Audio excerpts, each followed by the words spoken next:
गीताप्रेमी श्रोतृजन हो, मी अरुंधती विलास पाटील धनकवडीला पसायदान गीता संथा वर्ग चालवते आहे. सौ माधुरी नंदकुमार कानडे या वर्गाच्या सदस्य आहे. वय 70 आहे, तरी उत्साह अपूर्व आहे. नावातील कृष्ण बाहुल्याचा हा परिणाम आहे. अशी शक्यता दाट वाटते मला, कारण कृष्णाची वल्लभाचार्यकृत जी स्तुती आहे कृष्णाष्टकात केलेली, मधुराधिपते अखिलम मधुरम, यांच्या नावातच माधुरी आहे.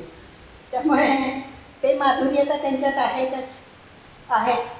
मिस्टरांचं नाव आहे नंदकुमार, कृष्णाशी संबंधित नाव आहे, आणि आडनाव आहे कानडे. म्हणजे सहजपणे कानडाव विठ्ठल कर्नाटक सगळ्यांना आठवायला हरकत नाही. माधुर्य नावातच धारण केलेलं आहे. आणि स्वभावाचं म्हणाल तर नावाप्रमाणेच त्यांचा स्वभावही आहे.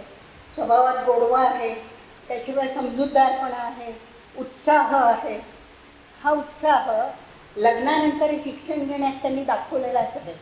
त्यांचं आधी शिक्षण झालं होतं FY BA, पण त्याच्यानंतर त्यांनी BA डिग्री मिळवली आणि त्याच्यानंतर BEd केलं. त्यांचं हे BEd पण थोडं स्पेशल आहे बरं का. त्यांनी 28 वर्ष बाभोलीला नोकरी केली, आणि ही नोकरी अशा शाळेत केली की जिथे कर्णबधीर मुलांना शिकवण्याचं काम त्यांनी केलेलं आहे. मूक आणि बधिर अशी, म्हणजे कानांनी ऐकायला येत नसलं की ते मूकच असतात, पण त्यांनी त्या विशेष मुलांचं शिक्षण 28 वर्ष सतत त्या ते करत होता, आणि ते अत्यंत विलया पार पाडलेलं आहे. आणि याचं उदाहरण म्हणजे 350 ते 400 मुलं त्यांच्या हाताखालून गेलेले आहेत. त्याच्यातले बरेच मोठ्या पोस्टवर आहे, अधिकाऱ्याचं पद भूषवत आहेत, डॉक्टर आहेत. असं सगळं म्हणजे त्यांचं कार्य पण नावाजण्यासारखं आहे. आजही विद्यार्थी त्यांच्याशी संपर्क ठेवून असतात, आणि याचं कारण आहे त्यांचा माणूस जोडून ठेवण्याचा स्वभाव. त्यांच्या या स्वभावाला त्यांच्या घरची परिस्थिती अनुकूल मिळाली. त्यांचे सासरे RSSचे कार्यकर्ते होते, आणि आता मिस्टरही RSSचे कार्यवाह आहेत आमच्या विभागाचे. आम्ही धनकवडीचे, तर त्या विभागाचे ते कार्यवाह आहेत. त्यामुळे त्यांच्या घरी कार्यकर्त्यांचा हप्ता सततच असतो, आणि त्यांचं सगळ्यांचं आदरातिथ्य करण्याचं काम मॅडम अत्यंत आवडीने करतात. याशिवाय त्यांना रांगोळी काढण्याची आवड आहे, वाचनाची आवड आहे. वाचनांची त्यांची आवड तर आपल्याला त्यांच्या आजच्या या विषयातून लक्षात येईलच, विषयाच्या मांडणीतून लक्षात येईल. शिवाय विषय समजून घेण्याचा त्यांचा आवाकाही लक्षात येईल. शिवाय लोकसंग्रहाचं काम त्यांचं जबरदस्त आहे. तर त्यामुळे त्या लोकांना आकर्षून कसं घ्यायचं हेही त्यांच्या ठिकाणी आहे. त्यांच्या बोलण्यातही आहे आणि त्यांच्या वागण्यातही आहे. या सगळ्यांचा अनुभव मी गेले कित्येक वर्ष घेते आहे, कारण एकतर त्या माझे शेजारी आहे, आणि आमचा योगाचा क्लास एकत्र आहे. त्याच्यामुळे त्या सगळ्या गोष्टींमुळे माझा आणि त्यांचा संपर्क बरेच दिवस आहे. मी त्यांना भरपूर ओळखते, आणि त्यामुळेच मी त्यांच्यातले सगळे गुण जाणते, आणि त्या गुणांचं दर्शन आता त्यांच्यातल्या बोलण्यातून आपल्यालाही सगळ्यांना होईल अशी मी अपेक्षा करते.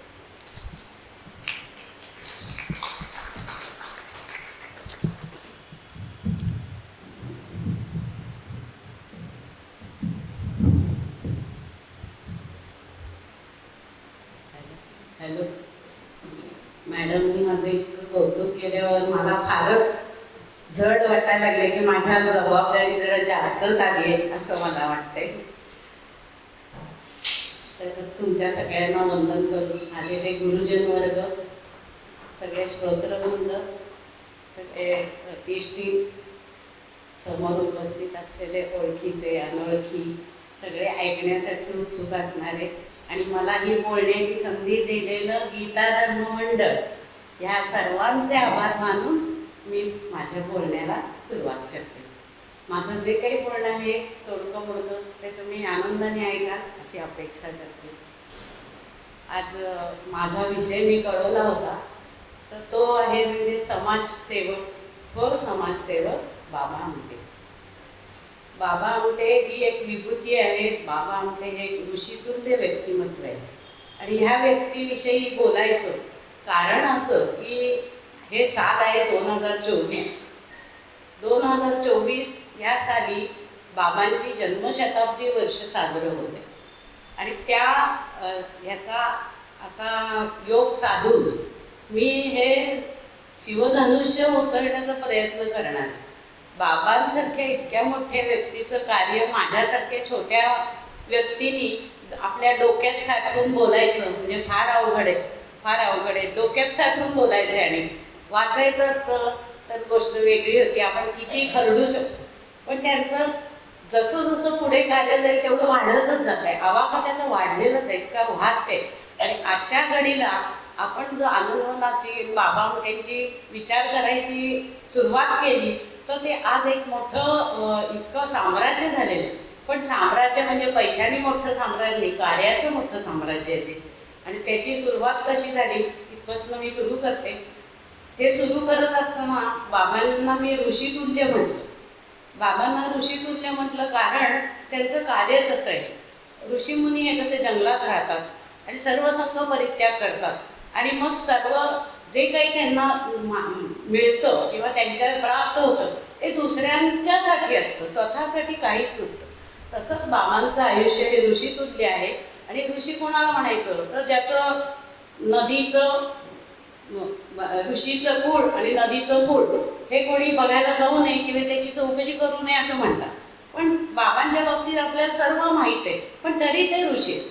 कारण बाबा आणि ऋषी याच्यात काहीच फरक नाही आहे. बाबांचं लहानपण, बाबांचं जीवन याची सुरुवात करत असताना बाबा एक मालगुजार आणि एक खूप श्रीमंत अशा घराण्यामध्ये त्यांचा जन्म झाला. आणि जन्म झाला त्यानंतर लहानपणापासून त्यांचं आनंदी आयुष्य होतं. आणि त्यांचा स्वभाव देखील असा होता की कुठलीही गोष्ट झोपून करायची, सगळ्याचा आनंद घ्यायचा, सगळ्यात सहभागी व्हायचं. असं हे व्यक्तिमत्व. लहान असताना गाडीने ते शाळेमध्ये जात असत. नंतर त्यांना रेसर कार मिळाली, रेसर कारने ते कॉलेजात जात असत. आणि नुसते जात येत आणि छंदोबंदी नाही तर प्रत्येक गोष्टीचं त्यांना आवड होती. त्यांना कुस्ती खेळायची प्रचंड आवड होती, नाटक सिनेमा पाहण्याची, गाण्याची. आणि ह्या सगळ्यामध्ये सखोल अभ्यास करायचा, प्रत्येकात खोलवर जायचं. जेव्हा ते कुस्ती खेळायचे तेव्हा पदकं मिळवायचे. पदकं मिळवली तर ती त्यांनी कधी शर्टावर लावली नाही, ती त्यांनी आपल्या कातड्याच्या ह्याच्यात पिन घालून ते लावायचे. असं हे असं वेगळं आगळं वेगळं व्यक्तिमत्व आहे. आणि त्याच्यामध्ये त्यांनी पुढे पुढे जात असताना त्यांना असं वाटायला लागलं की केवळ एवढंच नाही करून उपयोग. एकदा त्यांची गांधीजींची बापूजींची गाठ पडली आणि बापूजींचं कार्य, बापूजींचं व्यक्तिमत्व, त्यांची समाजाची ओढ ह्या सगळ्याबद्दल जेव्हा ते भारावून गेले. पण तेव्हाचं वय त्यांचं ते नव्हतं की ते त्या कार्यात झोपून देतील.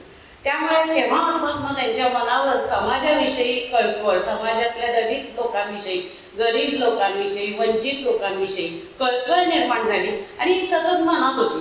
श्रीमंत माणसांना गरिबांचे दुःख कळत नसतात, तसं ते नव्हते. ते होते श्रीमंत पण त्यांना गरिबाविषयी कळवळा होता. आणि हा कळवळा सतत मनामध्ये त्यांच्या रुजत राहिला होता. वेळोवेळी त्यांचं ते उफाळून यायचं. पण ज्यावेळेला हे शिक्षण संपत आलं त्यावेळेला त्यांना पुढे काय शिकायचं अशी एक हे झाली तयारी त्यांच्या मनाची होती की मला डॉक्टर व्हायचं, लोकांची सेवा करायची. पण तो काळ असा नव्हता की जिथे वडील म्हणतील ते ऐकायचं, मुलं ऐकत असायचे. आज आपण मुलांच्या दलाली घेतो तसं ते म्हणून ते त्यांच्या वडिलांची इच्छा होती त्यांनी चांगला वकील व्हावा, मोठा वकील व्हावा. आणि मोठा वकील व्हावा वडिलांच्या इच्छेखातर त्यांनी मान दुखवली आणि ते वकिली परीक्षा पास झाली. वकिली परीक्षा पास होऊन देखील त्यांना वकिली करण्याची इच्छा नव्हती. कारण त्या काळामध्ये जेव्हा क्रांतिकारी चळवळी झाल्या होत्या, आपला देश स्वतंत्र झालेला नव्हता, या क्रांतिकारी चळवळीच्या काळामध्ये राजगुरूंची त्यांची गाठ पडली. राजगुरूंचं एवढं कार्य बघितल्यावर त्यांना त्या क्रांतिकारकांच्या मध्ये आपण कार्य करायला घुसावं असं वाटतं. गेले पण ते कार्य करू पण लागले, पण त्यांचं मन तिथे रमेना. समाजातल्या तळागाळातल्यांची जी कळकळ होती ते क्रांतिकारक चळवळीमध्ये त्यांची भूक भागेना किंवा त्यांना आयुष्याचा एक मार्ग निश्चित झाला नव्हता, आयुष्याचा शोध चालू होता. त्यामुळे तिथून ते परत आले, वकिली पूर्ण केली. वडिलांना असं वाटलं आता हा वकिली कुठे करणार, तर त्यांनी त्यांचा एक दुर्ग नावाचं एक ठिकाण आहे, तिथे त्यांचा खूप मोठा वकील मित्र होता. त्याच्याकडे याला अनुभवांसाठी बाबांना पाठवलं. बाबा अनुभवासाठी म्हणून गेले. अनुभवासाठी म्हणून गेल्यावर त्यांनी बघितलं वकिली पैसा भरपूर मिळतो, पण हा पैसा कुणाला मिळतो भरपूर? तर जे खोटं नाटं असं करून जे मिळवतात त्यांना मिळतो. ज्यांच्या खिशात पैसा आहे तो पैसा टाकून चांगला वकील देऊ शकतो, चांगला वकील मिळाला की तो जिंकू शकतो. म्हणजे ज्याला अन्याय झालाय त्याच्याजवळ नसतो पैसा, त्याला नसतो कोणी वादी. ते भिरकावलेलं जेणं असतं ते तसंच राहतं, त्याची कोणी बाजू घेत नाही. आजच्या काळात देखील आपण बघितलं तर लाडकी बहीण योजना बघितली तर त्याचा कोण घेते फायदा? फायदा जे नको तेच घेत आहे. आणि ज्या लाडक्या बहिणी व्हायला पाहिजेत त्यांना काहीही नाही मिळत. त्यांना काहीच नसती, सोयी सुविधा माहीत नसतं. त्यांच्या काबाड कष्टातनं त्यांना वेळ काढून तिथे जायला देखील वेळ नसतो. हा विषयांतर होतोय, पण हे साम्य मला आढळलं म्हणून मी मुद्दा म्हणते. त्यामुळे बाबांनी तेव्हा असं ठरवलं की हे नाही मला योग्य वाटत. 2 तास फक्त कोर्टामध्ये बोललो तर 50 रुपये वकील घेतो आणि हे 50 रुपये ज्याला द्यायला परवडतात तो राजा होतो, तो जिंकून जातो. आणि हे गोरगरीब जे आहेत, दलित आहेत, मजूर आहेत, आदिवासी आहेत, पिचलेले आहेत, गांजलेले आहेत, त्या सगळ्यांसाठी कोण आहे वकील पत्र घ्यायला? त्यांच्यावर होणारे अन्याय, एकावर सही, हातात पैसे दुसरे बुडवणं, घरच्यांना त्यांच्या लुबाडणं, त्यांच्या घरच्यावर होणारा अन्याय, हे सगळं जे पाहत होते तर त्याच्यामुळे त्यांचा जीव कालावून जात होता. आणि हा कालवलेला जीव त्यांना स्वस्त बसू देत नव्हता. त्यांनी काय ठरवलं की ह्या लोकांसाठी मी काम करणार. मग मी काम करणार म्हणजे काय? तर इथे तर त्यांना शक्य नव्हतं, त्यांना दुसऱ्याच्या हाताखाली काम करायचं होतं. दुर्गमध्ये वडिलांच्या मित्राच्या हाताखाली ते काम करत होते. तेव्हा त्यांचं मन म्हटलं मला इथे राहायचं नाही. पुन्हा ते सोडून आपल्या वडिलांकडे आले. वडिलांना म्हणले तुमच्या इच्छेप्रमाणे मी वकिली करतो. मग त्या 3 मित्रांनी मिळून असं सामायिक वकिली करायची ठरवलं की ज्याच्याजवळ 5 रुपये न दे, तू 5च रुपये दे, मी तुझा खटला चालवतो. असा जसं परवडेल तसं घेऊन आणि गोरगरिबांची बाजू मांडायची तरी सुरुवात केली. ही अशी वकिली काही खरी नव्हती. म्हणजे धंद्यामध्ये तुम्ही पडल्यावर शेवटी तुम्हाला फायदा बघावा लागतो, पण ह्यांना तो फायदा वगैरे नकोच होता. त्यांचं एक ध्येय निश्चित झालेलं होतं, त्या ध्येयाप्रमाणे त्यांना चालायचं होतं. म्हणून त्यांनी हे जे पत्करलेलं होतं तर त्या पत्करलेल्या ह्याच्यामध्ये त्यांनी ह्याप्रमाणेच वकिली करायला सुरुवात केली. पैशाचा त्यांना काहीही तुटवडा नव्हता. घरी एकदम संपन्नता, सुबत्ता, भरपूर त्यांच्याकडे जमीन जुमला होता. म्हणजे राजेशाही थाट होता घरचा सगळा. त्यामुळे त्यांना पैशाची चिंता नव्हती. आणि ह्या काळापर्यंत वडिलांचा पाठिंबा त्यांना होता. वडील बरोबर होते. वडिलांचा पाठिंबा पुढच्या काळात नाही राहिला, पण तोपर्यंत वडील बरोबर होते. त्यांना पैशाची चिंता नव्हती की वकिलीतनं मला पैसा मिळाला पाहिजे. आणि म्हणून त्यांनी हा मार्ग स्वीकारला. हा मार्ग जेव्हा स्वीकारला तेव्हा त्यांचा संपर्क गोरगरिबांशी जास्त यायला लागला. त्यांना त्या लोकांची दुःख जास्त कळायला लागली, त्यांच्या वेदना जाणवायला लागल्या. आणि म्हणून त्यांनी त्या लोकांच्यात जास्त मिसळायला सुरुवात केली. जास्त मिसळायला म्हणजे किती? तर ते लोक सगळे गोळा केले. ह्या सर्व लोकांना जास्तीत जास्त वेळ मिळावा म्हणून त्यांनी त्यांची एक संघटना स्थापन केली. दलितांची, अपंगांची, वंचितांची आणि ज्यांना न्याय मिळवून देण्यासाठी यांना वकिली करायची त्यांची संघटना. आणि ही संघटना स्थापन केली, त्याचं नाव श्रमाश्रम. हा श्रमाश्रम जो आहे तो त्यांनी अशा प्रकारे स्थापन केला की तिथे सगळे एकत्र येऊन राहायला लागले.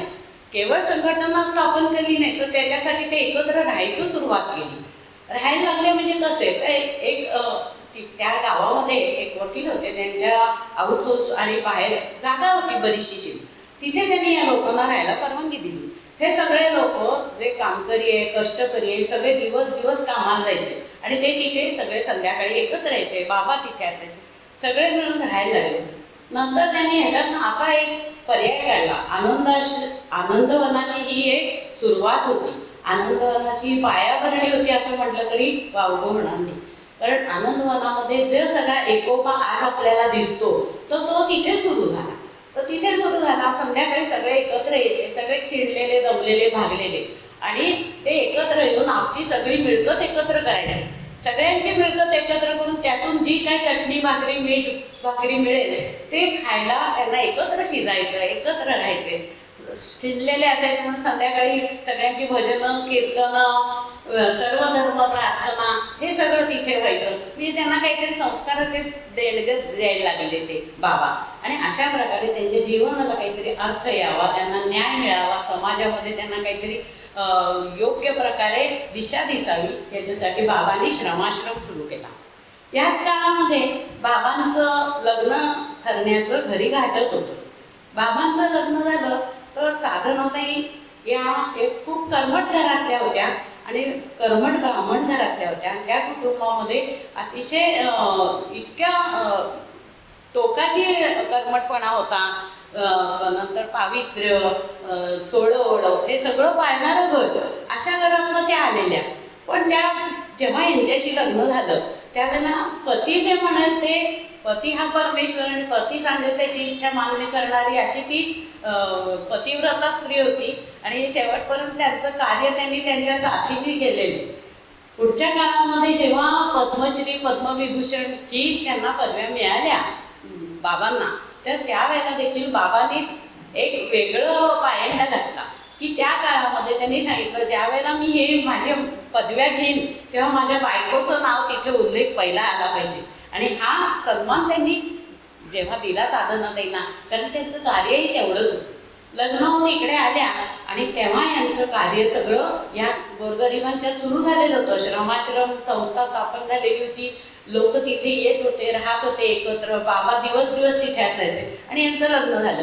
त्यानंतर त्यांनी सांगितलं साधनाताईंना की मला असं असं कार्य करायचं आहे, मी तिथे राहणार आहे. मग त्या म्हटल्या मी घरी राहून काय करू, तुमच्याबरोबर मी जे कार्य तुम्ही ते मी करणार, तुमच्या मागोमाग मी येणार. आणि अशा प्रकारे त्या तिथे जाऊन राहिल्या. तिथे जाऊन त्या राहिल्या म्हणजे आरामात नव्हत्या की या बाबांची बायको आहे म्हणून सगळे त्यांना ताट हातात देत नव्हते. तेच स्वतः कष्ट करीत या काय करणं.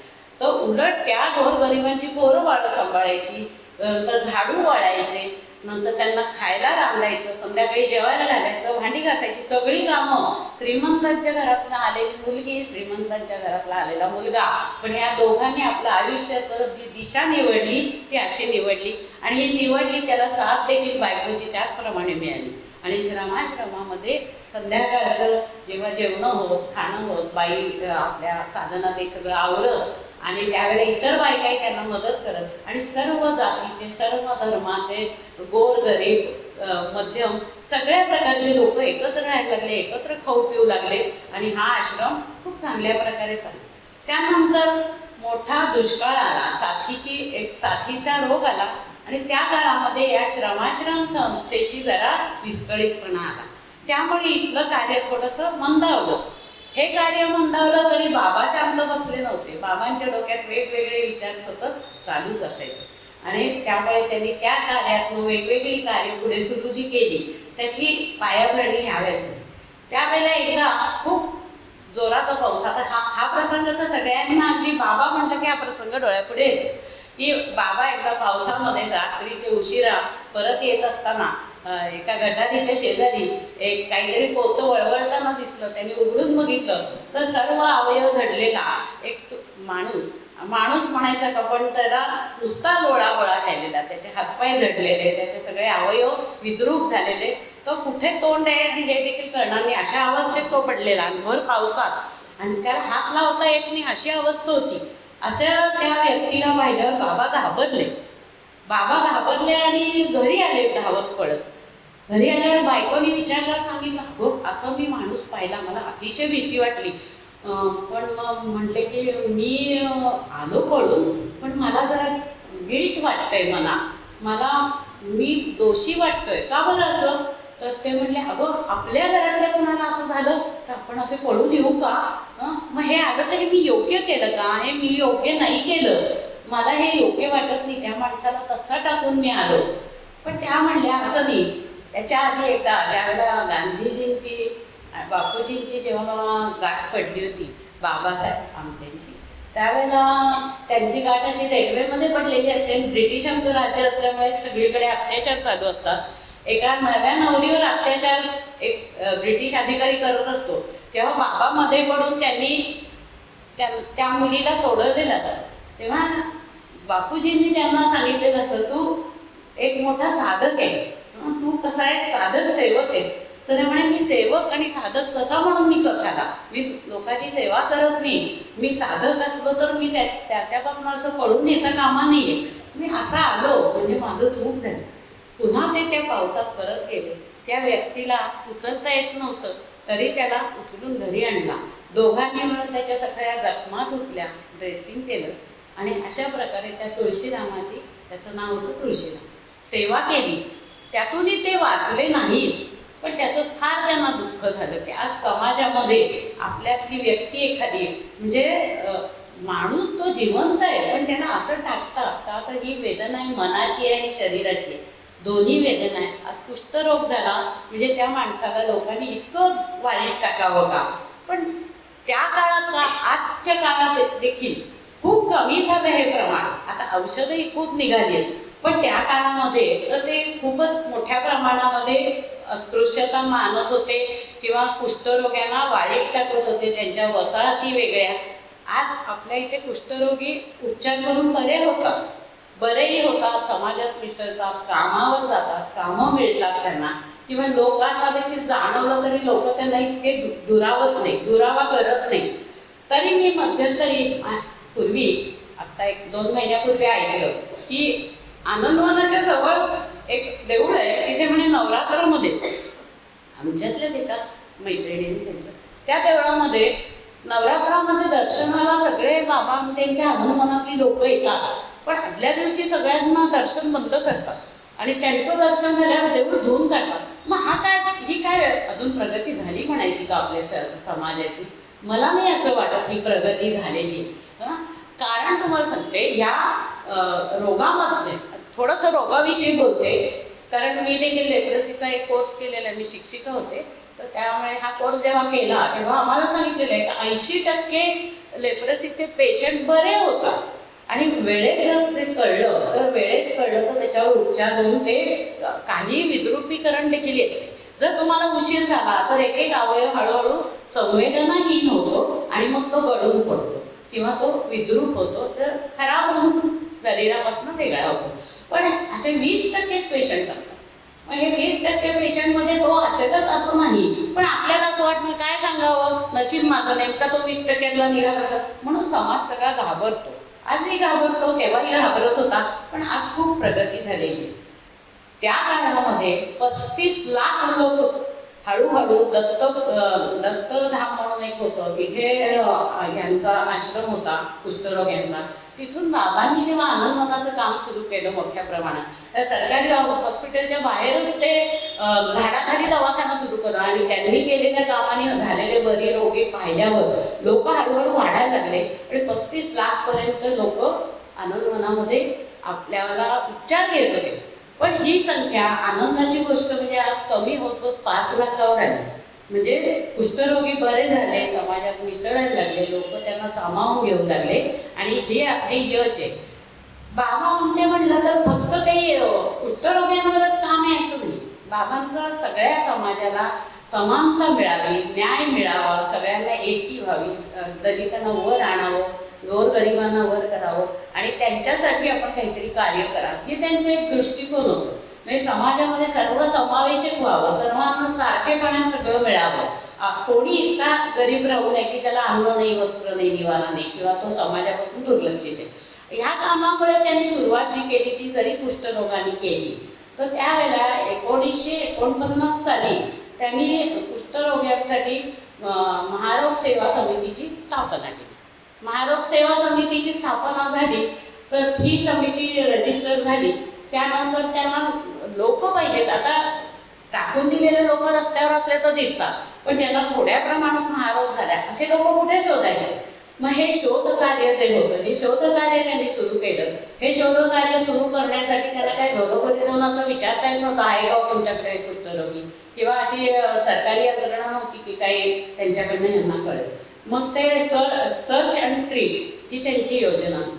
सर्च अँड ट्रीट म्हणजे त्यांनी काय केलं, तर गावामध्ये बाजार जेव्हा असतो तेव्हा हे श्रम आश्रम जे सुरू केला होता, त्यावेळेला त्यांनी वेगवेगळ्या प्रकारची त्यांच्याकडनं झाडू जसं साधनाताई बनवून विकत असत, तसं वेगवेगळ्या हे गोष्टी विकण्यासाठी बाजार भरत असे. त्यावेळेला ते श्रमाश्रमातले लोक तिथे जात असत, तेव्हा बाबा देखील त्यांच्याबरोबर जात असत आणि एका कडेला जाऊन बसत असत आणि मग कुष्ठरोगाचा शोध घेत असत. शोध घेतल्यावर त्याला जर कळलं, तर एखादा कुष्ठरोगी आहे घरात कळला, तिथे जर बाबा जाऊन औषध द्यायला लागले तर ते घरच वाईट टाकलं जाईल. म्हणून ते कुष्ठरोग्यांना एका बाजूला बसून गुपचूपपणे औषध देत असत. आणि अशा प्रकारे सर्च आणि ट्रीट ही त्यांनी योजना सुरू केली आणि हळूहळू रोगी मोठ्या प्रमाणावर त्यांचे जमा व्हायला लागले.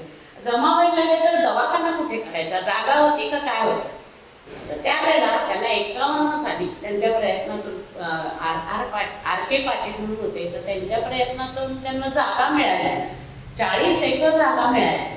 पण 40 एकर जागा सगळी कुठे होती, तर सर्व खडकाळ जमीन, जंगल अशा ठिकाणी त्यांना जागा मिळाली. आता इथे आपल्याला दवाखाना काढायचा, इथे आपल्याला आनंदवन हे नाव आधी दिलेलं नव्हतं. महारोगी सेवा समिती हेच नाव होतं.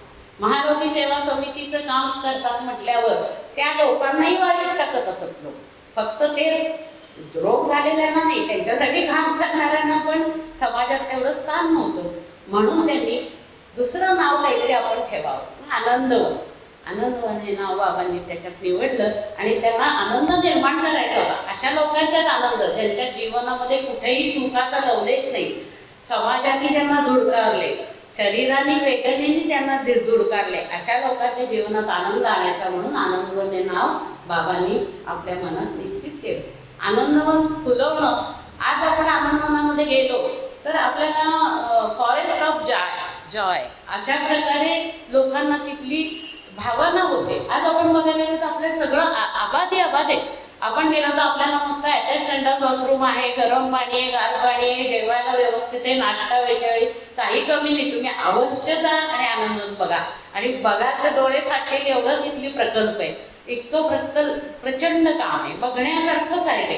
पण बघण्यासारखं म्हणजे आपल्याला लाज वाटते, आपण काही करत नाही याची. नुसतं बघून येण्यासारखं नाही आहे आनंदवन, पण आनंदवन भारावून जाण्यासारखे. आणि भारावून जाण्यासारखे हे आनंदवन सुरुवातची झाली.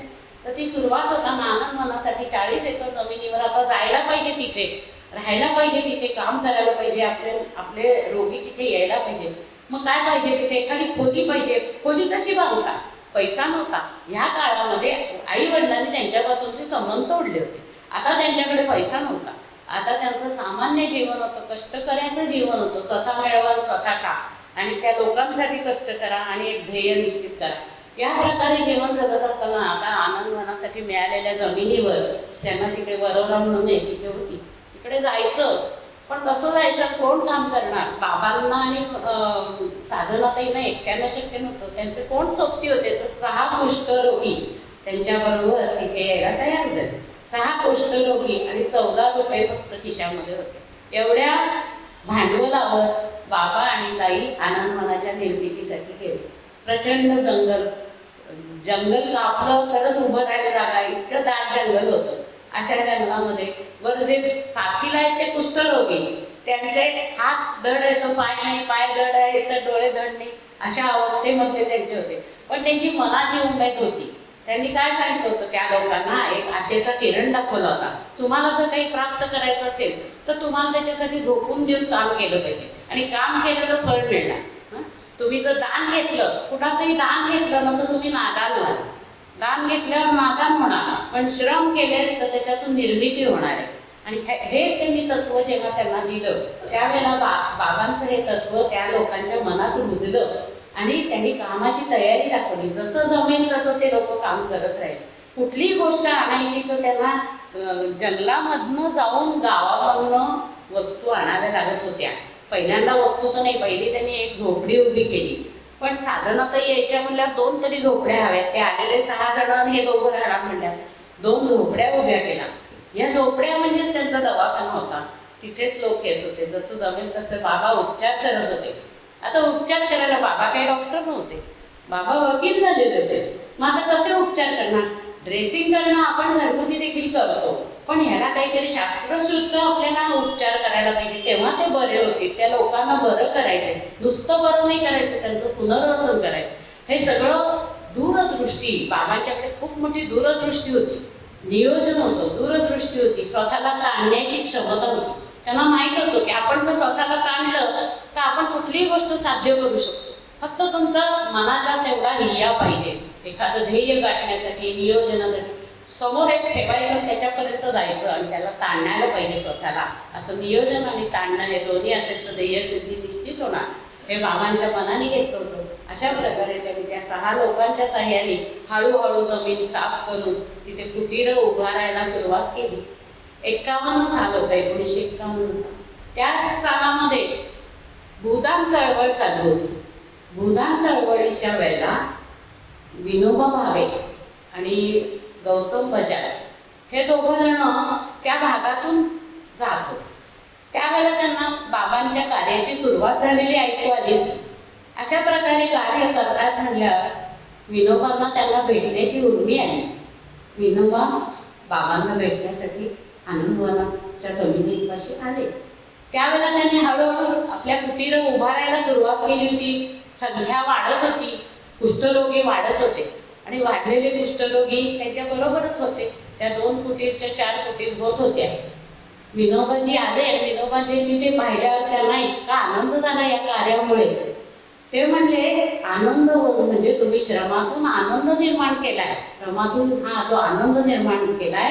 पुढे त्यांनी आशीर्वाद दिला की इथे सेवेचं रामायण घडेल, सेवेचं रामायण ह्या इथे घडेल. हे विनोबांचे शब्द होते. विनोबांनी आशीर्वाद दिला की श्रमातून आनंद निर्माण झालाय, तर ह्या आनंदवनामध्ये सेवेचं रामायण पुढे घडेल. आणि त्याप्रमाणे पुढे त्यांचं कार्य वाढत गेलं, सेवेचं रामायण घडत गेलं. आणि असा हा पहिला आशीर्वाद मिळाला. आणि विनोबांनी हात धरून त्या कुष्ठरोग्यांना त्या कुटीरामध्ये नेलं आणि अनौपचारिकरित्या असं उद्घाटन झालं. उद्घाटन झालं. हळूहळू वेगवेगळ्या समस्या पुढे येत होत्या. पाणी हवं, राहायचं तर पाणी हवं, तिथं भाजीपाला हवा. कुष्ठरोगी वाढत होते तर भाजीपाला पिकवायचा तर जमीन तयार केली. त्यानंतर पाण्यासाठी विहीर खणायला घेतली. आता खणणारे तरी काय सगळे अपंगच, पण तरी मनाचा जो हे असतो, मनाचा जो निया असतो, त्यामुळे करत करत काम करायला कोणी यायला तयार व्हायचं नाही. यांच्यासोबत काम तरी कोण करणार, पैसे तरी कुठले देणार, मग स्वतःच करायला पाहिजे. स्वतः बाबा, बाई आणि हे सगळे कुष्ठरोगी ह्यांनी मिळून एक विहीर खणली. विहिरीला पाणी लागल्यावर जो आनंद झाला तो काय वर्णावा, असा आनंद त्यांच्या जीवनात आला. हळूहळू जमीन तयार केली. आपली आपली भाजी आपले पिकवायला लागले. कारण त्यांना बाहेरचं परवडतच नव्हतं. धान्य, धुन्य, भाजीपाला आणणं परवडत नव्हतं. आनंदवन जेव्हा वसवायला सुरुवात झाली तेव्हा आपल्याला तिथे वांगी पिकत होती, भेंडी पिकत होती. जेवढं जे पिकेल तेवढंच खायचं. अशा प्रकारे त्यांनी दिवस काढले. ते दिवस अतिशय कठीण होते, अतिशय कष्टाचे होते. या काळामध्ये ज्यावेळेला आनंदवन सुरू झालं, आनंदवनाची सुरुवात झाली, त्यावेळेला बाबांना 2 मुलं झालेली होती. पहिला विकास आणि दुसरा प्रकाश. ते दोघं झालेले होते. प्रकाशच्या वेळेला बाई खूप आजारी पडल्या, साधनाताई खूप आजारी पडल्या. या कष्टातून, मरणाचे कष्ट, हे मरणाचे कष्ट आणि आपला शरीर धर्म एक असतो, आपण जन्माला येतो, वाढतो, आपल्याला एवढ्या कष्टाची सवय नसते. ते देखील श्रीमंतीत वाढले, पण ठरवलं की माणूस करतं तसं त्यांनी केलं. आणि त्यावेळेला प्रकाशच्या वेळेला त्या खूप आजारी झाल्या. मग त्यांना उरळी कांचनला पुण्यामध्ये आणून त्यांना थोडे दिवस हवा पालट म्हणून ठेवलं होतं. त्यावेळेला विकास वडिलांजवळ राहिला आणि प्रकाश सर इकडे आले आणि त्या आईच्या उदरात होते आणि नंतर त्यांचा जन्म झाला. त्या आईबरोबर तिथे थोडे दिवस राहिले. असं हे विकास प्रकाशी 2 छोटी बाळं जी झाली तर त्यांचं देखील बालपण सगळं आनंदवनातच गेलं. आनंदवनात म्हणजे कष्टात गेलं. त्यांचं बालपण काय आपल्या मुलांसारखं आनंदाचं नव्हतं. खोटं वाटेल तुम्हाला, पण एका ठिकाणी तर त्यांनी सांगितलेलं, आम्ही बिस्किटचं पुढं कधी पाहिलंच नव्हतं, आम्हाला बिस्किट माहीत नव्हतं. तिथे जे मुगाची डाळ हीच आम्हाला परवडायची, मसुराची डाळ तीच परवडायची, जी परवडेल तेच खायचे. त्यामुळे ते म्हणजे आम्ही तुरीची डाळ कधीच खाल्ली नव्हती. एकदा म्हणे एक आले आमच्या इथे सेवा घ्यायला आलेले कुष्ठरोगी म्हणून आलेल्या होत्या आणि त्या पेशंटच्याकडे कुणीतरी त्यांच्या माहेरून तुरीची डाळ पाठवली आणि त्यांनी आम्हाला तुरीचं वरण दिलं. आम्हाला ते खूप आवडलं, इतकं आवडलं की आम्ही त्यांच्याकडे जायचो तुरीचं वरण खायला मिळेल. काय म्हणजे काय बालपण बघा ना. आणि काय आईला तेव्हा खूप वाईट वाटायचं. कामाबद्दल वाईट नव्हतं, पण आपली मुलं अशा ह्याच्यात वाटतात त्याचं थोडं तिला दुःख व्हायचं. पण स्वीकारलेला जो मार्ग होता तो खडतर होता, पण त्या मार्गावरचा आनंद खूप मोठा होता. म्हणून त्या गोष्टी त्यांनी मनाला लावून नाही घेतल्या. त्यांची मुलं अशीच वाढली. खेळायची तरी काय, कुठे गाड्याशी खेळ, कुठे मातीशी खेळ, पाण्याशी खेळ, खेळायला कोणी मुलं नाही. आनंदवनामध्ये कुठली मुलं, शेजारच्या बाजारच्या गावातली तर नाहीच नाही. ह्यांनाही तिकडे जाता यायचं नाही, कारण लोक त्यांना मिसळूनच घ्यायचे नाही. आणि अशा अवस्थेमध्ये ते लहानाचे मोठे होत होते, एकमेकांशीच खेळत होते. थोडं वय असं झालं की विकासला शाळेत घालायची वेळ आली. सरकारी शाळेत घातलं त्यांना. ते सरकारी शाळेत शिकले, एवढे मोठे डॉक्टर झाले, पण आपल्या मुलांना इंग्लिश मिडियम पहिले ती शाळा नाही मिळाली, बिशप नाही मिळाली, धमकीने. पण त्यांना तसं काही नाही, सरकारी शाळेत घातलं. आई वडिलांना मरणाच्या कष्टापुढे मुलांकडे अभ्यासाच्या लक्ष द्यायला वेळ नव्हता, पण मुलं त्या मनाने अभ्यासात चांगली होती, दोघेही चांगली होती. पण एकाला शाळेत घातलं, दोघांच्या मध्ये अतिशय कमी अंतर, 14 महिन्याचं अंतर. आता हा शाळेत गेला, हा एकटा घरी काय खेळणार, म्हणून वडिलांनी सांगितलं की ह्यालाही बसून घ्या ना तुम्ही वर्गातच. दोन्ही पोरं एकत्र वर्गात बसायला लागली, दोन्ही पोरं एकत्र शिकायला लागली, शिकलेही एकत्र, सारखंच शिकले, सारखेच मोठे झाले, संस्कार त्यांच्यावर सारखेच झाले. वडिलांचे नाईंचे असे प्रचंड संस्कार झालेले आहेत की त्याच्या 3 पिढ्यांपर्यंत ते संस्कार पोचतात. आणि तशाच अवस्थेत ती पोरं पुढे वाढली, त्यांची मुलं पण तशीच वाढली. आणि हे सगळं घडत होतं. हे जे घडत होतं हे एक दैवत, म्हणजे अशी मिरॅकल म्हणतात तसंच होतं. आनंदवन उभं राहिलं एक मिरॅकलच आहे. एवढे कष्टात ते उभं राहिलेलं आहे ना, तर त्यावेळेला आपण काय म्हणतो, एखादी गोष्ट खूप चांगली झाली ना, आपण म्हणतो की तो संत आहे, तो संत म्हणताय म्हणून त्याला ते जमलं. आपल्यासारख्याचं काम नाही बाबा. जी गोष्ट आपल्याला जमत नाही तेव्हा आपण म्हणतो संत आहे ना म्हणून त्यांना जमलं, आपल्याला नाही जमणार. पण म्हणजे जी गोष्ट आपल्याला नसतीच करायची ना, ती आपण म्हणतो ते संत आहेत म्हणून जाते ते. असं नाही. बाबांनी मात्र असं केलं की त्यांनी जे काम केले ते त्यांच्या साथीला घेऊन जे केलेले ते इतके म्हणजे तुमच्यासारखे म्हणतील की जे समाजाला निरुपयोगी होती लोक, अशा निरुपयोगी लोकांना त्यांनी मनाची उभारी दिली, शरीराची उभारी दिली. आणि त्यांना तुला जे आहे ना ते, तुला डोळे आहेत ना मग तू डोळ्यांनी काम कर, तेवढंच कर. तुला पाय आहेत ना मग तू मशीनच चाल. तुला हात आहेत ना हाताचं काम कर. तुला जे आहे ते, तुझ्याकडे काहीच नाही, सगळे अवयव जडलेत, मग तुला आवाज आहे ना, मग शेती पिकवली, त्या शेतीला पक्षी हाताळायला तुला उपयोग येईल ना, तू ते काम कर. म्हणजे ज्याच्याजवळ जे आहे त्याचा उपयोग करून घेऊन त्यांनी पुढे कार्य सतत सुरू ठेवलं. आणि अशा प्रकारे ते लोक देखील तयार व्हायचे, आपल्या जीवापाड कष्ट करून सगळे कुष्ठरोगी त्यांना साथ देत होते. आणि अशा प्रकारे त्यांचं कार्य पुढे चाललं. कुष्ठरोगाचं कार्य बऱ्यापैकी चाललं.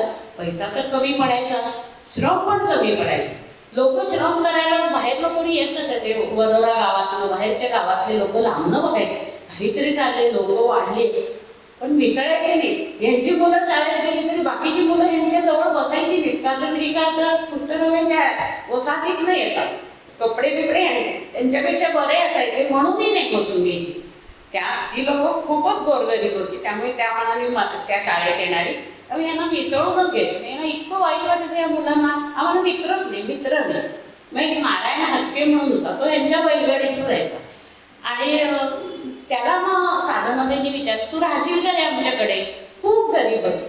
त्याचे वडील तयार झाले आणि मग नारायणाची साथ या दोघांना मिळाली. दोघांचे 3 झाले आणि मित्र मिळाला त्यांना. आनंदवन मित्र मिळाला. आनंदवन वाढतच चाललं होतं. आनंदवनाच्या गरजा वाढत होत्या. बाबांच्या डोक्यात पुढचे विचार सतत सुरू असतात. आता पैसा तर आपल्याला लोकांकडनं घ्यायचा नाही, आपणच आपल्याला सगळं उभं करायचं. पण आपण असं उभं करायचं की त्याच्यातून आपल्याला पैसा निर्माण आहे.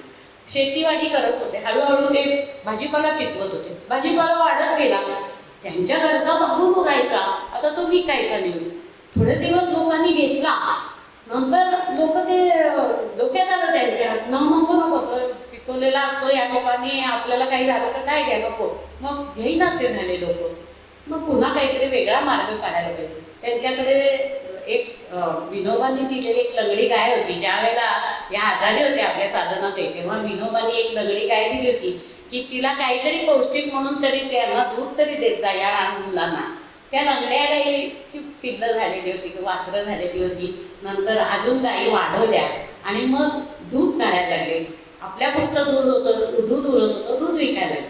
दूध विकायला लागलं की लोकांनी थोडे दिवस दूध घेतलं. नंतर लोक म्हणाले नको ते कुष्ठरोगी दूध काढतात, मग त्यांनी काढलेलं दूध आम्ही कसं घ्यायचं. मग यातनं पर्याय साधूनाताईंनी काढला, मी दूध काढत आहे. 10-12 गायी झाल्या होत्या त्यावेळेपर्यंत. 10-12 गायींचा आजारातून उठलेल्या, तेवढ्या गायींचं दूध काढायचं, ते विकायचं. त्या बाईला इतकी कष्ट पडत हात सुजायचे त्यांचे, पण तरी त्या मागे हटल्या नाही. प्रत्येक कामाला त्यांनी कधी एक्सक्यूज दिलं नाही. सगळी कामं अंगावर येते, सगळी तेवढी त्यांनी पूर्ण केली. जसा वाढता व्याप होता तसं त्यांचं कामही वाढत होतं. सगळ्यांना जेवायला खायला घालायचं. पहिल्यापासून आज तागायत आनंदवनामध्ये एकच स्वयंपाकघर आहे आणि एकाच ठिकाणी सगळं अन्न शिजतं. आमट्यांच्या घरातले सगळे आलेले सगळे कुष्ठरोगी सगळे एकाच ठिकाणी जेवतात. त्यांना एकाच प्रकारचं अन्न मिळतं. त्यांना काही अशक्य नाही आहे. आता त्यांना AC खोल्यात राहणं अशक्य नाही आहे, खाणं पिणं पण तरी त्यांचं राहणं, त्यांचं वागणं, त्यांचे संस्कार हे नंतर बदलले नाही. प्रत्येक वेळेला मुलांनी हाच विचार केला की बाबांना बट्टा लागेल असं पण काही करायचं. कॉलेजमध्ये गेल्यावर त्यांचंही नजर विस्तारली. त्यांनाही कधीतरी वाटायचं हॉटेलला जाऊन खावं, सिनेमा पाहावा. वाटणार नाही असं नाही, व्हायचं ते. एकदा कुठल्या तरी मित्रावर गेले हॉटेलमध्ये विकास सर, आणि तेव्हा बाबांनी काही दुसऱ्या त्यांना कोणाकडनं तरी कळलं. मग बाबांनी फक्त विचारलं, का रे हॉटेलात गेला होतास? मग त्यांच्या आवाजातच अशी जरब होती की पुन्हा पायरी चढणे नाही ते कधी हॉटेलची. म्हणजे हॉटेल गरज असं नाही, पण आपल्याबरोबर राहणाऱ्या सगळ्यांना ते परवडते का, मग आपणही ते नाही करायचं. असे संस्कार त्यांच्यावर झालेले. अशी मुलं ही मोठी होत होती आणि चांगलं शिक्षण घेत होती, चांगली शिकत होती. मेडिकल लॉ प्रवेश मिळाला या दोन्ही मुलांना. मेडिकल लॉ प्रवेश मिळाल्यावर पुस्तकं कुठे परवडत आहेत. त्यांना काय वाटलं, मराठी शाळेमध्ये जशी आपल्याला सवलत मिळेल तशी तिथे जाऊन विचारावी. तिथे विचारली ते म्हणजे सवलत, फीमध्ये तर सवलत नाही मिळणार. त्या काळात थोडी फी होती पण ती त्यांना जड होती. पण फी भरली, पण पुस्तकं 2-2 सेट कुठलं आणायचे, दोघं एकाच वेळेला होतं. मग दोघात एक सेट वापरून दोघं जण डॉक्टर झाले. डॉक्टर झाले त्या काळामध्ये इकडे आनंदवनामध्ये पेशंट खूप वाढले होते. एकट्या बाबांना आणि मधला भाग असा आहे की ह्यांच्यावर उपचार करण्यासाठी बाबा त्यावेळेला कलकत्त्याला गेले.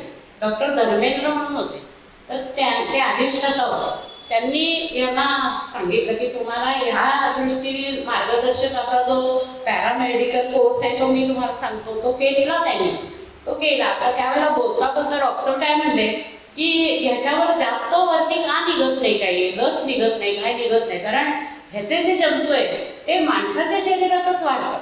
ते प्राण्यांच्या कुठल्याही शरीरात कोणाच्या वाढत नाही. त्यामुळे पुन्हा उपचार करणार आपण, म्हणजे त्याच्यावर प्रयोग पुन्हा करणार. म्हणून आपल्याला ह्याच्यात काही करता येत नाही. गावाने मला टोचा, अरे तू कसं तयार होतो आणि समजा काही विपरीत झालं तर काय करणार.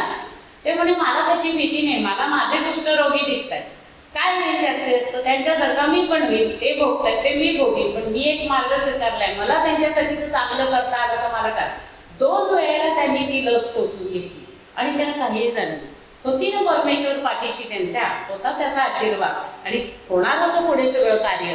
बाबांना काही झालं नाही आणि मग त्यानंतर ते शिकून आलेल्या सगळ्या कार्याच्या जोरावर त्यांनी आनंदवनामध्ये सगळं आपलं कार्य सुरू ठेवलेलं होतं. अशा प्रकारे सगळे कुष्ठरोगी वाढत होते. त्यांच्यासाठी गाई म्हशी वाढल्या, दूध दुग्ध वाढलं, शेती वाढली, फळफळावर पिकवायला लागले आणि हळूहळू लोकांचा दृष्टिकोन बदलला.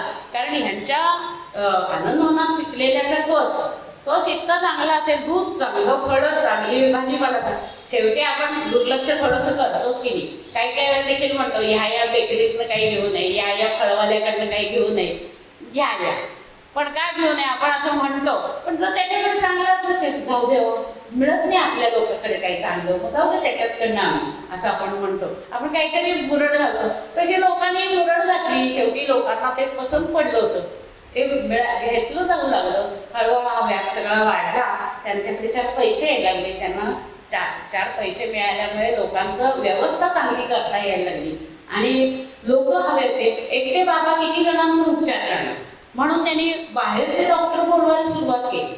माणसांची कमी होती, डॉक्टर बाहेर नाही यायचे. पण जे डॉक्टर यायचे ते असे असायचे की त्यांच्याही मनात काही बाबांचे संस्कार एवढे झालेले नव्हते किंवा त्यांची मनं काही तयार झालेली नव्हती. ते आले, सायकलवर न्यायचा डॉक्टर. तो जाताना सगळी निर्जंतुक करायचा, स्वतःचे हात धुवायचा, कपडे धुवायचा, सायकल निर्जंतुक करायला मत जायचं. हे मनाला त्यांच्या लागायचं, वाईट वाटायचं की मी यांच्यातलं होऊन जे कार्य करतो तर असा हा बाहेरचा डॉक्टर जे त्यांना वेगळं ठेवून करतो हे मला पसंत नाही. पण हे त्यांना म्हणू शकत नव्हते ते, कारण त्यांनी कधी आपल्या मनामध्ये किलमिश आणूच दिलं नाही की मला होईल का, मी ह्याला कसं करू उपचार. ते आईच्या मायेने त्यांच्यावर उपचार करत होते. असा डॉक्टर कोण मिळणार. मग बाबांनी ठरवलं जे बरे झालेले आहेत ना त्यांनाच आपण प्रशिक्षण द्यायचं. जे बरे झालेले रोगी होतात त्यांना प्रशिक्षण देऊन इंजेक्शन द्यायला शिकवलं, ड्रेसिंग करायला शिकवलं आणि अशी फळी उभी केली त्यांनी. की ही सेवा करणारी जी फळी होती ती कार्यकर्त्यांची फळी होती आणि ही कार्यकर्त्यांची फळी बाबांना छानपैकी मदत करायला लागली. बाबांचा भार जरा हलका व्हायला लागला आणि त्याच काळामध्ये हे दोघं खंदे बिरदे हे डॉक्टर व्हायला गेलेलेच होते. बाबांना अशी अपेक्षा होती असं नाही, बाबा कोणावरही लादत नसत. माझ्या मुलाने माझंच कार्य केलं पाहिजे असं त्यांच्या मनात नव्हतं. मुलांना शिकवलं त्याने, पण संस्कारच झालं ते जिथे आपण वाटतो, जसे आपण बघतो तसंच आपण वागतो. घरातलं आपलं जे वातावरण आहे त्याच प्रकारे आपली मुलं वागत असतात. चांगल्या वातावरणात पोपट्याची गोष्ट जशी आहे, चोराकडे गेलेला पोपट चोराप्रमाणे शिव्या देतो आणि भिक्षुकाकडे गेलेला चांगलं स्तोत्र म्हणतो, मंत्र म्हणतो. तसंच आहे, ज्या घरात वाढतो जसे संस्कार होतात तशी मुलं वाढत असतात. त्याप्रमाणे ही दोन्ही मुलं देखील एकदम आपल्या वडिलांचं कर्तृत्व आणि त्यांच्याकडनं शाबासकी घेण्यासाठी उत्सुक असायचे. विकासदारांचा कल जास्त करून इंजिनिअरिंगकडे होता. कुठलीही गोष्ट काही बिघडली की ते मध्ये धडपडत जायचे आणि ते दुरुस्त करायला बघायचे, बाबांची शाबासकी घ्यायला बघायचे. पण काही काही वेळेला त्याच्यात दुबळीच व्हायची जास्त, कारण ते दुरुस्त झालं नाही की बाबांचे बोलणी पण खावी लागायची. पण त्यांना तो आनंद असायचा की बाबांचं व्यक्तिमत्व तसं शांत होतं, पण सतत कार्यमग्न असल्यामुळे मुलं आणि ते संध्याकाळी सगळे जेवणासाठी एकत्र बसत असत. पण हल्लीच्या मुलांनी इतकं बाबा इतका जवळचा नेते आदरयुक्त धाक होता मनामध्ये मुलांचा. अशी मुलं मोठी झाली, इकडे आनंदवनाचं कार्य वाढत होतं. पण बाबा म्हणजे त्यांना फक्त उजेडाचा ध्यास होता असं नाही. बाबामध्ये ही व्यक्तिमत्व असं होतं, अंधाराचा शोध घेणारं व्यक्तिमत्व होतं. जेव्हा एखाद्या ठिकाणी कार्य पूर्ण होत आलं की तिथे दुसऱ्या अंधाराचा शोध घ्यायचा, त्या अंधाराकडे जायचं, तिथे उजेड निर्माण करायचा आणि आपलं कार्य नवीन सुरू करायचं. म्हणजे हे क्षितिज कमीच आहे, किती तुम्ही पुढे जाल तेवढं ते भेटतच राहतं आपल्याला कार्याचं चित्र.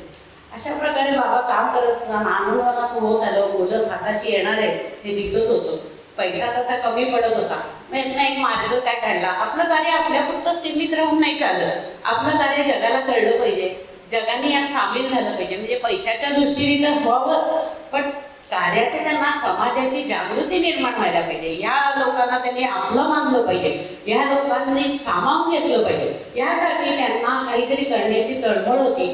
त्यामुळे मित्रमेळा ह्या प्रकारचं त्यांनी एक, कारण आता थोडंसं 60च्या दशकात स्थिर स्थावर झालं होतं, मित्रमेळा घ्यावं असं त्यांच्या मनाने घेतलं. मित्रमेळा म्हणजे शहरामध्ये पुण्या मुंबईकडे राहणारी लोक, त्यांच्या जवळच्या गावातली लोक तर त्यांच्याकडे येत नव्हती किंवा जास्त नाही, हळूहळू फक्त शेतीतला माल घेत होते, दूध दुभतं घेत होते, इथपर्यंतच संपर्क होता. पण शहरातली लोक सुशिक्षित असतात, वाचन असतं, ज्ञान असतं, माहिती असते. त्यांना आपण आनंदवनामध्ये आणावं आणि त्यांना या कार्याची माहिती करून समाजात जागृती निर्माण करावी, याच्यासाठी त्यांनी मित्रमेळावा आयोजित केला. मित्रमेळाव्याचं पहिले निमंत्रण असं नव्हे, पण असं आहे बघायला यावं, ह्याच्यासाठी प्रतिष्ठित म्हणजे पु ल देशपांडे म्हणू नका, वसंतराव देशपांडे, भीमसेन जोशी, अशी मोठमोठी नाना पाटेकर, नंतर अण्णासाहेब सरस्वती, असे बरेच मोठे लोक सगळे मोठेच असं नाही, त्यांच्याबरोबर येणारे कलाकार, ते कलाकार येत होते, वेगवेगळ्या क्षेत्रात ते काम करणारे लोक येत होते आणि ते आनंदवन बघायला यायचे, त्या मित्रमेळाव्याला यायचे, एखादा दिवस राहायचे, त्यांचा आदर सत्कार घ्यायचे, त्यांची खाणेपिणी सगळी सोय बाबा करत होते आणि त्यावेळेला त्यांच्याशी ते जोडले गेले ही लोक. मग ह्या लोकांसाठी ते करमणुकीचे कार्यक्रम करायचे, काम बघायचे, सांगितलं. त्यावेळेला त्यांना असं वाटायचं आज देखील केलं तर आपल्याला असं वाटतं की आनंद, फॉरेस्ट ऑफ जॉय म्हणजे इथे सगळा आनंद आहे, पण हा निर्माण करणं सोपं नव्हतं. आता तिथे आनंदी आनंद आहे, सगळं छान आहे, आनंद आहे, बघाल तेवढं थोडं आहे, पण त्या काळामध्ये तसं नव्हतं. तर हा निर्माण केलेला आनंद पाहून ती लोक देखील थक्क होऊन जा, आपल्यातलं काहीतरी द्यावं म्हणून त्या लोकांचा करमणुकीचे कार्यक्रम करत, आनंद देत किंवा तिथे आल्यावर त्यांची सगळी दुःख, त्यांचा आनंद, त्यांची ईर्ष्या, त्यांची स्पर्धा सगळं विसरून जा आणि तिथलेच होऊन जा. पु ल देशपांडेंचे तर शेवटचे दिवस आनंदवनातच गेलेले. पु ल देशपांडे आणि सुनीताताई हे दोघं आनंदवनात जाऊन राहिले होते. नाना पाटेकर देखील दुःख झाल्यावर पैसा, नाना पाटेकरांकडे भरपूर पैसा आहे, पण त्याचा जास्तीत जास्त मदत करण्याचा ओघ देखील आनंदवनाकडे असतो. अशी ही सगळी लोक तिथे जोडली गेली. हा आनंद मेळावा वाढत गेला. पण बाबांना असं वाटलं की फक्त एवढं पुरेसं नाही आहे, तर त्यांना SCI म्हणून एक संघटना, SCI म्हणजे काय तर जागतिक संघटना आहे आणि श्रमातून मित्रता, या संघटनेचं ब्रीद काय आहे तर श्रमातून मित्रता. आणि हे ब्रीद बाबांना फार पटलं. श्रमातून मित्रता किती छान, म्हणजे श्रम करायची तयारी आहे, म्हणजे आपणही त्यांचे श्रम घेतले तर मित्रता निर्माण तर होईलच आणि आपलं कार्य जगात सगळीकडे पसरेल. आणि मग ही श्रमातून मित्रता ही संघटना जी SCI आहे, त्या SCIचे लोक आनंदवनामध्ये आले. थोडे तिडके नव्हे, 50 लोक आले. 13 देशातले 50 लोक आणि 23 भाषा बोलणारे एवढ्या प्रकारचे लोक तिथे आले, आनंदवनात आले, काम करू लागले. आणि त्यांचं ब्रीदच आहे श्रमातून मित्रता. ते काम करायला लागले. त्यांचं काम बघितल्यावर शेजारच्या गावातल्या लोकांना आश्चर्य वाटलं, अरे हे फॉरेनर लोक इथे काय करतात, आपण तर तिथे जात नाही, हे लोक कसे काय आले. पण डोकून बघायला लागले. मग त्यांना लाज वाटायला लागली, फॉरेनचे लोक आपल्या इथे येऊन काम करतात, आपण साधं त्या लोकांकडे बघत पण नाही. मग त्या लोकांचे फॉरेनर कोणी आला की त्याच्याशी बोलण्याची, त्याच्यावर फोटो काढण्याची आपल्या क्रेज असते आपल्या इथल्या लोकांची. आपले काळे त्यांचे गोरे, मग आपला चेहरा कसा दिसतो बघायचं त्यांच्यावर, तिथे जावं वाटतं. तसे लोक तिथे गेले आणि हळूहळू त्यांच्याशी संपर्क साधला. आणि मग त्यांच्या जेवणाचे वगैरे एवढे लोक आले, ते 50 लोक होते, त्यांच्या जेवणाची व्यवस्था गावाने केली. हळूहळू गाव तिथे जोडलं गेलं, त्या कारणाने गाव जोडलं गेलं. आणि त्यांचं काम पाहिल्यावर त्या गावातल्या लोकांनी आपणही काहीतरी काम यांना मदत करावी असं वाटायला लागलं. तिथे पाण्याची टंचाई असायची. आनंदवनामध्ये एक विहीर खणलेली होती या लोकांनी, पाण्याची टंचाई होती. तेव्हा स्टेशनवरचे जे मजूर होते त्यांनी अजून विहीर खणून देण्यासाठी श्रम देण्याची तयारी दाखवली. होता तिथे 6 विहिरी खणल्या गेल्या. आनंदवनामध्ये 6 विहिरी खणल्या गेल्या. भरपूर पाणी लागलं, भरपूर शेती पिकू लागली. असे एक पायरीने आनंदवनाची प्रगती होत गेली. आणि मित्र मेळाव्याच्या कारणाने भारतातल्या इतर सगळ्या ठिकाणी देखील याचं कार्य पोहोचलं. थोडी सरकारला देखील जाग यायला लागली. कुठल्याही गोष्टीसाठी सरकारला जाग यायला जरा वेळच लागतो.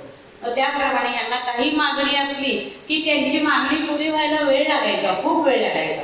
मग जेव्हा हे असं कार्य सुरू झालं त्यावेळेला लोक जरा जागे व्हायला लागले. कारण हे लोक जरी अपंग आहेत, कुष्ठरोगी आहेत, दुर्लक्षित आहेत, नडीक आहेत, तरी पण ते एकटे नाही आहेत. आता सगळा समाज त्यांच्या पाठीशी उभा आहे. त्यामुळे आपण त्यांच्याकडे लक्ष दिलं पाहिजे, असं हळूहळू जाग यायला लागली.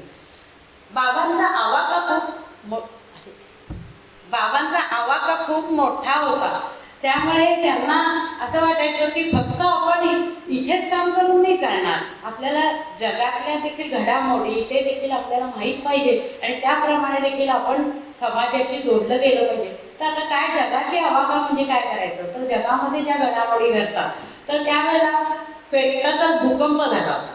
पेट्टाला भूकंप झाला, तिथे गरज होती. बाबांचं जरा घडी व्यवस्थित बसली होती. बाबा पेट्टाला गेले मदतीला. त्यांचे जे सुदृढ होते त्यांच्यातले 4 सहकारी घेऊन तिकडे त्यांना थोडासा अपघात झाला. त्यामुळे त्यांचा हात दुखावला गेला. थोडीशी अपंगपणा त्यांना आला. पण त्याच्याकडे त्यांचं काही लक्ष नव्हतं. त्यांचं कामं सतत चालूच होती. पुढचं काम हे झालं की पुढचं काम. आता त्यांच्या डोक्यात काय होतं, तर फक्त आपलं आनंदवन छान केलं म्हणजे नाही, तर बाकी खेडेगाव पण छान करायला पाहिजे ना. मग त्याच्यासाठी आपण काही केलं पाहिजे, आदिवासींसाठी काम केलं पाहिजे. आणि हे सगळं डोक्यात असल्यामुळे त्यानंतर त्यांनी हा प्रकल्प जसा सुंदर झाला आनंदवनचा, तसा त्यांनी सरकारकडे अर्ज केला आणि सरकारी जागा मागितली की मी कृषी क्षेत्रामध्ये जे काम केले ते तुम्ही बघून जा. आणि आज आपल्या देशामध्ये सगळ्यात गरीब कोणतं शेतकरी, सगळ्यात नटलेला कोणता शेतकरी, त्या शेतकऱ्यासाठी काम करायला पाहिजे. तर तुम्ही आमच्याकडे या आणि आम्ही तुम्हाला त्याच्या वेगवेगळ्या कृत्या सांगतो किंवा आम्ही काम करायला, आम्ही तिथे जाऊन करू शकत नाही पण तुम्हाला मार्गदर्शन म्हणून होऊ शकेल अशा प्रकारे आम्हाला जमीन द्या, आम्ही तुम्हाला कसून दाखवतो. आणि त्याच्यासाठी मागितली 1924 एकर जमीन त्यांना मिळाली. एवढी जमीन सोमनाथ प्रकल्पासाठी. पण सरकारी कामं जवळपास जी गावं होती त्या गावामधले लोक नडायला लागले, नाही ही जमीन आमची आहे, ही आम्ही नाही देणार. मग थोडी जमीन त्यांना दिली. त्यानंतर काही शेतकरी म्हणले आम्हाला कसायला द्या, तुम्ही शिकवणार तर आम्ही कसणार. त्यातली 119 एकर त्यांना दिली. असं करत करत थोडी त्यांच्याकडे 1200 काही एकर जमीन राहिली. त्या जमिनीवर आता जमीन राहिली तर ती कसायला तयार करायला पाहिजे. नुसतं जंगल दिलं होतं. ते जंगल त्यांनी साफ करायला सुरुवात केली की आले जंगल खात्याचे लोक आले. तुम्हाला सरकारने दिली, पण हे फॉरेस्ट खात्याची जमीन आहे, तुम्ही कसे कापता झाडं? नाही कापायची झाडं. मग नाही कापायचे, आडले नडले सारखे काम अडत होतं. मग शेवटी बाबांनी पर्याय काढला. ते म्हणले तुम्हाला तुमची आहे ना, आम्ही या झाडाची किंमत करा, आम्ही किंमत देतो तुम्हाला. आता आपली परिस्थिती जरा सुधारली होती, पण आपल्याला विस्तारित करायचं होतं. मग त्याची किंमत दिली. ती झाडाची किंमत देऊन ती झाडं तोडून सपाटी केली आणि तो सोमनाथचा प्रकल्प मार्गी लावण्यासाठी महान कष्ट घेतले. महान. बाबांनी तिथे मुक्कामच ठोकला. बाबा पॉट टाकून तिथे बसले. सोमनाथ प्रकल्प हा आहे कुठे? तर ताडोबा जंगलाला लागून. ताडोबा जंगलाला लागून मी इतकं जंगलच असं, पण ही जंगल सपाटी केली, जमीन लेवल केली ते सोमनाथ प्रकल्पासाठी. आणि तिथे सोमनाथ प्रकल्पासाठी उतार होता, पाणी वाहून जायचं. त्या सोमनाथ प्रकल्पावर त्यांनी, आपण आज गेलो तरी आपल्याला दाखवतात, सिमेंट नव्हतं, खर्च नाही करायचा, कष्ट करायचे, पण त्या थोडक्यात सगळं करायचं. मग त्यांनी टायर, प्लॅस्टिक, हे वाया जाणारं सगळं, प्लॅस्टिकचं तर आपल्याला एवढा मोठा राक्षस आहे प्लॅस्टिकचा, ते सगळं आणलं, त्याचे बारीक केलं. यंत्रातनं सिमेंट बारीक करतात, ते यंत्रातनं बारीक केलं. आता ते ओढणारं असतं ना प्लॅस्टिक, मग त्याच्यात थोडं सिमेंट, थोडी वाळू, थोडं प्लॅस्टिक आणि रबरी टायर, सगळे टायर लावले, त्याच्यावर ते टाकलं. ते टाकल्यावर ते टायरमध्ये जाऊन बसलं, सगळं फिट बसलं आणि असे बंधारे बांधले. सोमनाथ प्रकल्पावर बघण्यासारखी गोष्ट म्हणजे असे बंधारे, असे बंधारे. सोमनाथ प्रकल्प, मला वेळ काय करू? बरं, मी थोड्या वेळात 5 मिनिटं थोडं अर्धवट राहणार, पण काही इलाज. तर सोमनाथ प्रकल्पामध्ये हे तुम्हाला खूप बघण्यासारखे आहे. त्यानंतर सोमनाथ प्रकल्प सुरू झाल्यावर कष्ट प्रचंड होते. त्यामुळे त्यांनी असं ठरवलं की आपल्याला या कष्ट तरुण पिढीचा जो कष्ट आहे, तर ते आपण काय करायचं, ते आपल्याला घेतलं पाहिजे. तरुण पिढी आहे ना, ती हात उगारण्यासाठी नाही आहे, ती देण्यासाठी आहे. तरुणांना शिकवलं पाहिजे, हात उगारण्यासाठी नाही. कारण सगळीकडे तरुण पिढी आता मारामाऱ्या, वाईट संस्कार याच्यात गुंतलेली आहे. त्यामुळे त्यांनी श्रमशिबिर 40-50 वर्ष तिथे चालतात. मे महिन्यामध्ये, दिवाळीच्या सुट्टीमध्ये श्रमशिबिर चालतात. डॉक्टर वेल्हे म्हणून, दामोदर वेल्हे म्हणून, तर ते त्यांचे एक स्नेही होते. त्यांना सांगितलं तू कॉलेजमध्ये प्रोफेसर आहेस ना, मग तू काहीतरी समाजाचं कार्य केलं पाहिजे. काय करू मी? बाबा सांगा मला. 1500 मुलं गोळा करून आण, माझी अपेक्षा आहे. हे सगळं सपाटीकरण करायचंय, इथे आपल्याला शेती पिकवायची, इथे सगळं उभं करायचंय. सगळे तरुण पिढीची जी शक्ती वाया जाते ती आपल्याला कारणी लावायची. आणि जग पछाडलं. सगळ्या संघटना एकत्र आणल्या तरुण मुलांच्या, आणि यातून 1500च्या वर मुलं आणि मुली त्या वेल्ल्यांनी एकत्र आणली आणि श्रमशिबिर केलं. श्रमशिबिर इतकं अप्रतिम असतं. आज देखील आपण आपल्या मुलांना तिथे पाठवलं पाहिजे. ठराविक तारखेला ते तिथे होतं आणि त्या शिबिरामध्ये मुलांना कष्टाचं महत्त्व, श्रमाचं महत्त्व शिकवलं जातं. घाम गाळला जातो, घाम सिंचला जातो आणि त्यातून पिकवलं जातं. हे सर्व सोमनाथ प्रकल्पावर केलं आणि त्यानंतर सोमनाथ प्रकल्प फळाला आला. आज तिथे शेतीमधून प्रचंड उत्पादन, फळफळावळ, जंगली वनस्पती, औषधी वनस्पती हे सर्व तिथे तुम्हाला बघायला मिळेल सोमनाथ प्रकल्पावर. असा सोमनाथ प्रकल्प उभा राहिला त्या श्रमशिबिरातून. आणि हे शिबिर दरवर्षी घेतात. त्या मुलांना नुसतं कष्ट घेत नाही, त्याच्यासाठी मुलांसाठी विहिरी खणायला लागल्या. त्या पहिल्या विहिरी खणून घेतल्या, मुलांकडनंच विहिरी खणल्या, जमीन सपाटीकरण, शेती केली. संध्याकाळी त्यांच्याकडे सर्वधर्म प्रार्थना, भजन, कीर्तन, करमणुकीचे कार्यक्रम, वेगवेगळे हुशार लोक येतात, चर्चा करतात. असं श्रमशिबिर, आदर्श श्रमशिबिर असतं. आणि संध्याकाळच्या रात्री शेकोटी पेटवतात. ताडोबा शेजारीच आहे, त्यामुळे श्रमशिबिराच्या वेळेला बाबा सांगतात पाणी प्यायला लांब जरा ओढा आहे, त्या ओढ्यावर पाणी प्यायला जावं लागायचं आधी विहिरी खणायच्या. ते म्हणायचे एकटे नाही जायचे, 4 जणांना मिळून जा. 2 लहान मुलं होती, 9 ते 14 वयोगटातली मुलं पण तिथे असतात, तरुण मुलं पण असतात.